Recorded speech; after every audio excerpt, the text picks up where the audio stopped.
전세 계약이 만료됐는데 주인이 보증금을 돌려주지 않아 짐의 일부를 놔두고 이사를 했습니다. 그 기간이 무려 6개월인데요. 얼마 전 그 집에 새로운 세입자가 들어오기로 하면서 전세 보증금을 돌려받을 수 있게 됐는데요. 집주인이 6개월간 짐을 맡아준 것에 대한 관리비와 청소비를 빼고 보증금을 주겠다는 겁니다. 말도 안 되는 이야기를 하며 보증금을 모두 줄 수 없다고 나오는데 이 상황을 어떻게 해야 할까요? 라는 질문을 주셨습니다. 보증금을 계약 만료 후에도 주지 않은 집주인에게 저는 오히려 책임이 있는 것 같은데 적반하장으로 지금 나오고 있는 상황 같습니다. 이 변호사님, 그 보증금을 돌려받지 못해서 짐의 일부를 놓고 이사를 간 것 자체가 법적으로 문제가 될 수 있나요? 짐을 다 빼고 이사를 간다는 게 이제 법적인 용어로는 명도해준다라는 뜻이거든요. 근데 이제 건물을 명도해줄 의무하고 보증금을 반환해줄 의무는 동시이행 관계에 있습니다. 네. 누가 먼저 하는 일이 아니에요. 동시에 딱 이루어지는 일이에요. 예. 근데 지금 집주인이 보증금을 돌려주지 않을 분위기였고 실제로 돌려주지 않았다면 지금 명도하실 의무도 없는 거거든요. 그래서 명도라는 건 아예 짐을 안 빼는 것보다도 이제 일부분을 남겨놓는 거잖아요. 네. 그래서 지금 일부분 남겨놓으신 걸 명도를 안 한 건 맞지만 보증금이 돌아오지 않았기 때문에 동시이행 관계에 있어서는 잘못하신 게 아니다. 오히려 잘하신 것이다. 라고 말씀드릴게요. 그렇죠. 뺐다가 돌려받지 못하면 그렇습니다. 손해니까. 계약 만료 6개월 뒤에 보증금을 주면서 6개월간 짐을 맡아준 것에 대한 비용을 빼준다라고 했다고 하는데 저는 상식적으로 이해가 가지 않거든요. 이 짐 보관비 집주인에게 줘야 할 의무가 있는 건가요?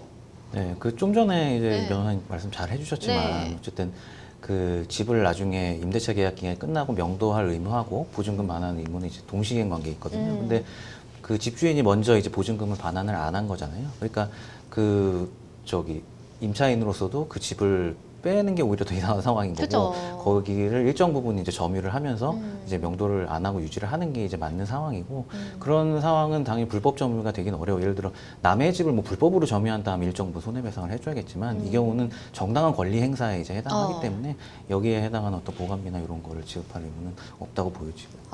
정당한 권리 행사를 하고 계신다는 게 키포인트인 것 같습니다. 그것만 염두에 두셔도 크게 네. 걱정 안 하셔도 될 것 같다는 생각이 드는데 일단 집주인은 지금 청소 비용도 언급했다고 하거든요. 계약이 만료된 후에 이사를 나간 세입자가 청소 비용을 책임져야 될 의무가 있나요? 예, 법적으로 원상회복 의무라는 게 있으니까요. 음. 청소도 해주고 나가는 것이 맞습니다. 음. 근데 과연 청소 수준이 어느 정도 일런지 예. 그건 좀 의문이 좀 이 상황에서는 그런 의문이 좀 듭니다. 청소 수준과 뭐 정당한 청소 비용에 대해서는 입증 의무가 또 임대인한테 있기 때문에요. 좀 과한 비용이라고 하시면 당연히 안 주셔도 될 것 같습니다. 그렇군요. 그런데 오히려 6개월간 보증금을 주지 않은 집주인을 상대로 우리 사연자분이 그간 받지 못한 뭐 보증금도 그렇고 좀 마음고생도 하셨을 거고요. 이런 이자 등을 청구할 수 있을까요? 이제 여기서 이제 이자라고 예시를 들어주셨는데 네. 원칙적으로 그 아까 서두에 설명 드릴 때 집주인 같은 경우에 보증금 반환 의무라는 게 있거든요. 예. 근데 이 그 법상 이제 어떤 의무를 이행하지 않을 때 이건 채무 불이행으로 이제 손해배상의 대상이 됩니다. 그래서 이 사실 관계를 조금 더 살펴봐야 될 것 같아요. 예를 들어 뭐 집주인이 뭐 나는 지금 이러이러한 사정이니까 한참 전부터 뭐 보증금 못 줘요. 뭐 이렇게 얘기를 했는지 뭐 이런 상황들을 좀 살펴는 봐야겠지만 일단은 집주인이 나는 보증금을 반환하지 못하겠다. 예를 들어 이거는 일종의 이행 거절이거든요. 예. 그렇게 되면 당연히 집주인은 채무를 불이행한 게 되고 손해배상을 해야 될 의무가 생기겠죠. 근데 그 손해배상의 어떤 형태는 예. 뭐 이자가 될 수도 있고 일정한 손해금이 될 수도 있고 하는 건데 이제 어쨌든 이 집주인이 보증금 반환 안 한 거에 대해서는 어떤 형식으로라도 좀 손해배상을 해야 될 것으로 보여집니다.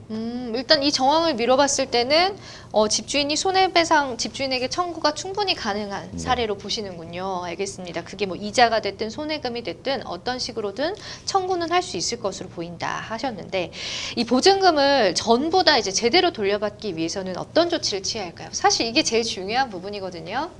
제가 볼 때는요. 지금 상담자분께서 제일 잘하신 것 같고요. 법적인 얘기를 꺼내면 이제 뭐 보증금 반환 청구권을 이제 근거로 해서 네. 소송을 걸고 지급 명령 신청을 하거나 소송을 걸어서 이제 승소하고 집을 경매한다 이렇게까지 말씀을 드리면 되는데요. 일반적인 이제 상식선에서는 지금 이 사안처럼 동시이행 항변권을 행사하셔가지고 적정하게 큰 노력 들이지 않으시고 받으시는 게 가장 합리적으로 보입니다.